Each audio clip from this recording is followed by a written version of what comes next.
California Dreaming with Don Dimmel is made possible through a grant from the Chester M. Arthur Foundation. Hi, it's Don Dimmel. You're not going to believe where we are today. That's right, take a look behind me. It's the post office. What little boy doesn't grow up with the dream of one day becoming a mailman? I know I did. You get to drive the truck, you get to wear the shorts, and you get to read other people's mail. What's not to like? I can only think of one little boy in my neighborhood who did not want to become a mailman. His name was Spike. He wanted to become a rabbi. But unfortunately, they do not let little boys become rabbis. So instead, he became an alcoholic. Anyway, I love stamps. I used to collect them.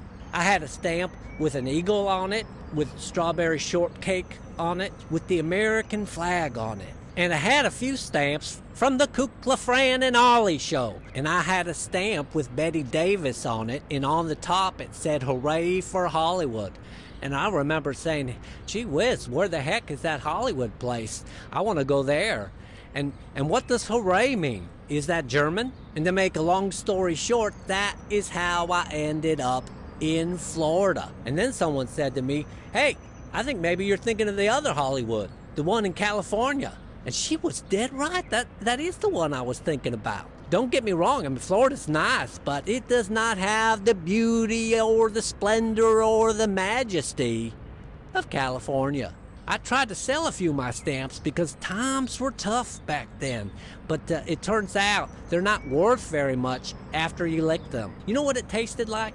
Chemicals. And also they were sort of stuck together, so I would have had to sell them as a set. And I love chemicals. It's hard to even find a stamp to lick anymore. They're all stickers now. Sometimes I go to the Home Depot and I just lick things. And I think that's why people are less patriotic. I just grab a jar and I just lick it, and they don't lick the flag anymore. Sometimes I spray stuff into my mouth. When you lick the flag, it's hard not to think of all the great Americans who have come before you. The Pilgrims and the Vikings and the Redcoats are coming. I also had this stamp of this one of them old-timey airplanes with two wings, except for it was upside down. Sort of gave me the heebie-jeebies. So I traded it with my friend Snooky Dough Digger. He gave me a box of Cracker Jack for it, and I think I came out ahead in that bargain, because at the bottom of that box of Cracker Jack, that's right, it was a glow-in-the-dark ring. And I love that ring. I wore it everywhere.